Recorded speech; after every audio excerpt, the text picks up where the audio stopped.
Roh Kudus, jamah setiap kami. Jamah setiap kami Tuhan. Kami butuh Engkau. Bukan kata-kata manusia yang kami mau dengar, tapi firman dari Allah yang hidup yang mau kami dengarkan. Karena firman-Mu itulah pelita bagi kaki kami, terang yang menerangi jalan kehidupan kami semua. Terima kasih, terima kasih. Tenangkan hati kami, teduhkan jiwa kami. Berbicaralah, nasihati, didik, tegur, bahkan ajar kami Bapa. Demi nama Yesus, Tuhan dan Juru Selamat, kami alaskan doa ini. Kita umat yang diberkati katakan sama-sama amin. Beri kemuliaan dulu buat Tuhan Yesus. Silakan duduk Bapak Ibu Saudara yang kasih dalam Kristus. Selamat pagi, shalom. Baik, puji Tuhan, pagi ini saya rindu sampaikan sebuah topik, the power of faith atau kekuatan kuasa dari iman. Saudara-saudara, saya melihat dalam hidup ini salah satu kunci agar kita meraih kemenangan, keberhasilan, kesuksesan adalah menggunakan iman kita. Katakan kiri kanan, gunakan iman. Ya, mari kita lihat dulu dasar ayatnya. Perhatikan firman Tuhan Ibrani 11 ayat 1. Kita lihat Ibrani pasal 11 ayat yang ke-1. Saudara yang gak bawa Alkitab, puji Tuhan, gereja menyediakan bantuan di depan. Haleluya. Tapi yang bawa buka Alkitabnya ya. Baca sama-sama. 1, 2, 3. Iya. Iman adalah dasar dari segala sesuatu yang kita harapkan dan bukti dari segala sesuatu yang tidak kita lihat. Dengan kata lain, iman bicara meyakini, percaya meskipun belum kita lihat. Ada amin? Nah, saudara kasih dalam Kristus, iman yang ada dalam Ibrani pasal 11 ayat 1 dari bahasa asli Alkitab, bahasa Yunani, pistis. Pistis, katakan pistis. Ya, pistis itu artinya adalah ada dua. Yang pertama, conviction of the truth of anything, atau keyakinan pada kebenaran dari sesuatu. Saya ulangi, definisi pertama dari pistis atau di Alkitab kita bilang iman, kalau saudara punya Alkitab bahasa Inggris faith, definisi yang pertama adalah conviction of the truth of anything, keyakinan pada kebenaran dari sesuatu. Nah, contohnya kalau berhubungan dengan Allah, maka kita meyakini bahwa Allah itu ada, amin. Nah, ini yang membedakan orang yang berkepercayaan dengan ateis. Saudara-saudara, kita meyakini, kita percaya bahwa Allah ada. Yang setuju katakan amin. Nah, inilah the conviction, keyakinan pada kebenaran dari sesuatu. Dan mungkin saudara akan berkata, iya ya, kok saya bisa percaya adanya Tuhan ya? Padahal saya nggak pernah ketemu Tuhan Yesus, saya nggak pernah shake hand sama Dia. Ada yang pernah shake hand sama Tuhan Yesus di sini? Ada yang pernah tos, Tuhan Yesus mantap, gitu ada nggak? Saya nggak ada ya. Tapi kita semua meyakini bahwa Tuhan Yesus eksis, ada, hidup, bahkan Dia Tuhan dan Juru Selamat kita. Itulah iman. Keyakinan pada kebenaran dari sesuatu. Yang kedua, definisi iman yang kedua adalah belief with the predominant idea of trust or confidence whether in God or in Christ. Jadi kepercayaan dengan ide utama bagaimana kita ini meyakini, kita percaya diri di dalam Allah, di dalam Kristus. Dengan kata lain saudara, definisi yang kedua punya makna adalah bagaimana hari lepas hari saudara dan saya mempercayai Tuhan dalam hidup kita. Mempercayai bahwa Dia Tuhan yang sanggup menolong kita, Dia Tuhan yang sanggup melawat hidup kita, Dia Tuhan yang sanggup melepaskan kita, Dia Tuhan yang sanggup memberi apa yang saudara rindukan. Yang setuju katakan amin. Saudara saya kasih dalam Kristus, ada dua jenis iman dari definisi tadi. Yang pertama berarti percaya adanya Allah, percaya adanya Tuhan. Dan kita tahu Allah dalam Kristus telah melawat hidup kita. Kita telah diselamatkan oleh Dia. Ini saya sebut salvation faith atau iman keselamatan. Setiap orang salvation faith-nya masanya berbeda-beda. Saya 6 Desember 1992, waktu saya masih sekolah dulu, hari itu saya percaya Yesus adalah Tuhan dan saya beri diri saya dibaptis untuk menerima Dia sebagai Tuhan dan Juru Selamat hidup saya. Itulah my salvation faith. Itulah iman keselamatan saya. Setiap saudara-saudara pasti beda. Amin. Pasti nggak sama. Nah, yang sangat penting adalah saudara harus selalu pegang, harus selalu ingat bahwa hari itu, detik itu, jam itu ketika engkau menerima Yesus sebagai Tuhan dan Juru Selamat hidupmu, maka engkau diangkat menjadi anak Allah, engkau menjadi milik Tuhan dan tidak ada yang dapat merampasmu dari Tuhan. Yang setuju katakan amin. Ini yang harus saudara ingat dan saudara nggak boleh lupa. Kenapa? Karena setiap hari iblis akan selalu berusaha mendakwa hidup kita. Kamu tidak terlalu baik, kamu tidak benar, kamu belum cukup baik. Ya kamu berdoa sih tapi doamu belum cukup bagus. Oh ya kamu ibadah sih tapi ya ibadahmu kan Kristen biasa-biasa. Selalu ada tudingan-tudingan, selalu ada dakwaan-dakwaan dari si jahat. Dan kalau kita tidak kuat menghadapi dakwaan-dakwaan itu, kita akan merasa terintimidasi dan kita akan berkata, iya ya, saya nggak cukup baik, saya bukan orang Kristen yang baik. Aduh kalau gitu ntar saya masuk neraka dong.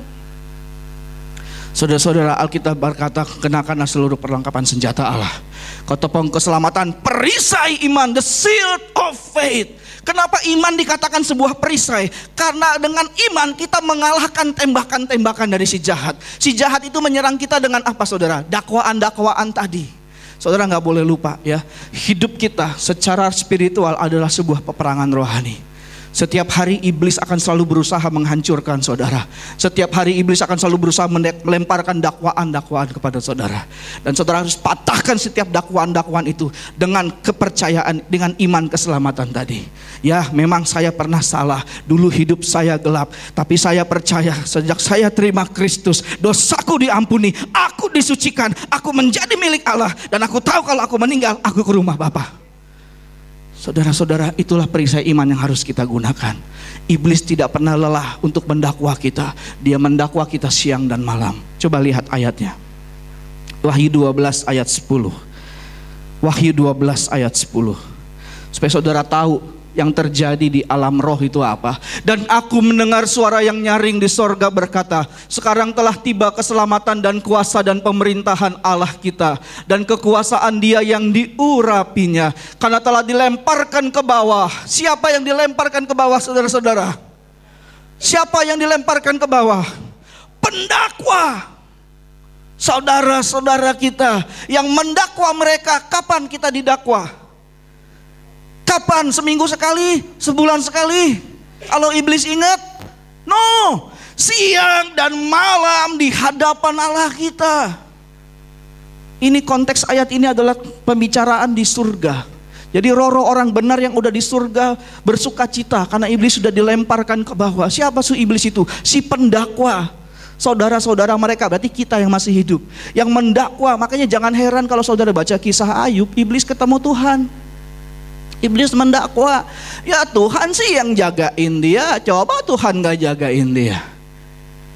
Saudara-saudara, siang malam iblis akan selalu berusaha mendakwa saudara. Tuhan, dia kan gak bener, tahun lalu dia curi duit orang, kemarin dia pukul istrinya. Oh gak benar Tuhan, dia begini, pernah begini. Dia akan bilang gitu sama Allah Bapa di surga. Oh betul ya. Nanti Allah Bapa, kalau saudara baca di Alkitab, Yesus berdiri di sebelah kanan Allah Bapa. Alkitab juga berkata Yesus imam besar. Apa itu imam besar? Mediator antara Allah dengan manusia. Maka Allah Bapa akan melihat Tuhan Yesus dan Tuhan Yesus akan bilang, betul memang dia pernah begini. Tapi tanggal sekian, bulan sekian dia percaya kepadaku, maka darahku sudah menyucikan dia sudah diampuni. Minggu lalu pernah buat salah, betul. Tapi setelah itu dia minta ampun. Dan seturut 1 Yohanes 1 ayat 9, aku mengampuni, aku menyucikan. Maka dalam kitab kehidupan ini dia sudah bersih. Maka Bapak akan lihat sama iblis, dakwaanmu gagal. Iblis jadi macan ompong saudara-saudara. Amin. Iblis jadi macan ompong. Tapi gimana cara mengalahkan iblis? Gunakan perisai iman tadi, the shield of faith. Karena iblis akan selalu berusaha mendakwa saudara, kamu tidak layak, Tuhan gak akan dengarkan doamu, kamu tidak selamat. Itu akan tiap hari dia tembakkan sama saudara. Dan kalau saudara gak kuat, saudara akan lemah dan saudara akan bisa tinggalkan Tuhan. Iman yang kedua, daily life faith. Bagaimana kita dalam hidup kita sehari-hari kita mempercayai Tuhan. Saudara percaya Tuhan adalah Bapa yang baik, yang setuju katakan amin. Yang percaya katakan amin. Ada bapak-bapak di sini boleh angkat tangan? Oh, cuma saya sendiri. Saya ulangi pertanyaan saya. Ada bapak-bapak di sini boleh angkat tangan? Oh, sekarang udah lebih banyak. Puji Tuhan. Puji Tuhan. Saudara, kita ini sayang anak. Betul gak sayang anak ya? Pastilah ya, semua sayang anak ya. Oke. Demi anak kita rela kerja keras, kita rela banting tulang buat dia. Asal jangan tulang orang Medan yang kau banting ya. Nanti opung namburu tulang marah-marah. Panjang urusannya. Kita rela kerja keras, kita rela banting tulang, kita rela mungkin pergi pagi pulang malam demi mencari nafkah, mencari penghidupan untuk istri dan anak yang kita kasihi. Alkitab berkata, apalagi Bapamu yang di surga. Kalau kamu bapak manusia aja, anakmu minta roti, Tuhan pernah bilang tidak mungkin dikasih ular, tidak mungkin dikasih kalajengking. Apalagi Bapamu yang di surga, Dia akan memberikan yang baik kepada mereka yang meminta kepadanya. Saudara-saudara, percaya, yakini ini dulu, Tuhan adalah Bapa yang baik. Amin. Colek sebelah saudara, bilang Tuhan adalah Bapa yang baik. Sekali lagi supaya jangan lupa dia, bilang Tuhan adalah Bapa yang baik. Karena kita meyakini Dia adalah Bapa yang baik, maka waktu saudara meminta kepada Dia, meminta dengan iman kepada Dia, masa Tuhan gak kasih? Ada amin? Saudara saya yang kasih dalam Kristus, gunakan iman. Karena iman menjadikan yang tidak ada menjadi ada. Iman menjadikan yang tidak mungkin menjadi mungkin. Kalau saudara ingat cerita di Alkitab, ada orang pertama yang tidak mati cuma dua, Henok sama Elia. Dua-dua langsung diangkat ke surga. Kalau saudara baca di Alkitab dalam kitab Ibrani, Henok itu kenapa diangkat? Karena iman. Coba buka, saya kasih contoh betapa iman itu harus kita gunakan tiap hari. Ibrani 11 ayat 5. Saudara perhatikan Ibrani 11 ayat 5. Karena iman Henok terangkat supaya ia tidak mengalami kematian dan ia tidak ditemukan karena Allah telah mengangkatnya. Sebab sebelum ia terangkat ia memperoleh kesaksian bahwa ia berkenan kepada Allah. Karena apa dia diangkat Tuhan? Karena iman. Saudara-saudara, semua orang harus mati, betul nggak? Kita pernah lahir, tapi satu hari kita akan mati, benar? Cuma Henok dan Elia yang tidak pernah mengalami mati karena langsung ketemu Tuhan. Dan Alkitab berkata inilah rahasia Henok, karena iman Henok terangkat supaya ia tidak mengalami kematian. Henok berjalan dengan Tuhan, Henok hidup dalam persekutuan dengan Tuhan. Dan saya yakin mungkin satu hari Tuhan bilang gini sama Henok, Henok, kalau kamu saya angkat langsung ke surga, mau nggak? Mungkin Henok langsung bilang apa? Mau dong Tuhan. Oke, diangkat. Gitu kira-kira saudara. Iman menjadikan yang tidak mungkin jadi mungkin. Amin. Harusnya dia mengalami kematian, tapi dia tidak mengalami kematian. Kalau saudara baca kisah Abraham dan Ishak dan Sarah, saudara ingat, Sarah itu mandul. Dan waktu janji diberikan, Abraham umur 75, Sarah umur 65. Mereka beda 10 tahun. Saudara, umur 65 itu masih muda apa udah oma-oma? Ada di sini umur 65? Coba ada nggak angkat tangan umur 65? Oh belum, nggak ada ya. Oh ini under 65 semua ya di sini ya. Luar biasa. Saudara, dan Tuhan bilang sama oma ini, sama opung ini kan, kira-kira gitu. Abraham, nanti anakmu, nanti aku kasih kau anak. Ketika opung Sarah, oma Sarah mendengar, ketawa kata, ada aja Tuhan, masa ayah punya anak gitu kan. Udah tua, mandul lagi gitu. Terus Tuhan bilang, istrimu tuh ketawa tuh. Enggak, aku nggak ketawa, kata si Sarah. Saudara, waktu Abraham umur 100, berarti Sarah umur 90, anak itu betul-betul ada Tuhan kasih. Dan lewat perut, lewat rahim Sarah. Artinya, kita menyembah Allah, Bapa kita, yang bagi Dia tidak ada yang tidak mungkin bagi yang percaya kepada Dia. Beri kemuliaan dulu buat Tuhan Yesus. Karena itu saudara, bagaimana kita meraih hal-hal besar dalam hidup kita, gunakan iman saudara. Gunakan keyakinan saudara, kepercayaan saudara kepada Tuhan, kepada firman-Nya. Amin saudara-saudara. Alkitab berkata dalam satu kisah dalam Markus pasal 5, kalau saudara baca nanti Markus pasal 5, baca di rumah aja ya. Ada satu wanita yang sudah pendarahan 12 tahun dan dia mendengar tentang Yesus, kata Alkitab. Dia mendengar mujizat-mujizat yang dilakukan Yesus. Perhatikan, dia mendengar, artinya dia tidak pernah langsung jumpa Yesus, dia tidak pernah langsung dikotbahin oleh Tuhan Yesus, bahkan dia tidak pernah didoakan langsung oleh Tuhan Yesus.